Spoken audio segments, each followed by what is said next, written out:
তো guys finally হাঁটতে হাঁটতে আমরা আসলাম সমুদ্রের কাছে। আর এখানে দেখো আমার বন্ধুর মেয়ে তো আগে ছুট লাগিয়েছে, ও সমুদ্রে স্নান করবে তাই। তো দেখো এখানে কি আনন্দ না করছে ও। আর আমি এখানে ওয়েট করছিলাম যাতে একটু সমুদ্রের জলটা এসে পায়ে লাগে, এটা একটা আলাদা অনুভূতি।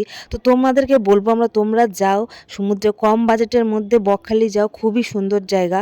মাঝে মাঝে কাজ থেকে একটু বিরতি নিয়ে প্রকৃতির কাছে ফিরে যাওয়াটা খুবই দরকার।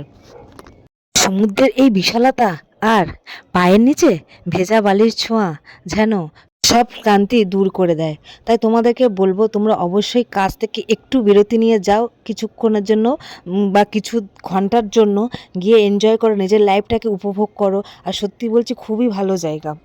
সানফান কমপ্লিট। এবার আমরা আসছি রুমের দিকে।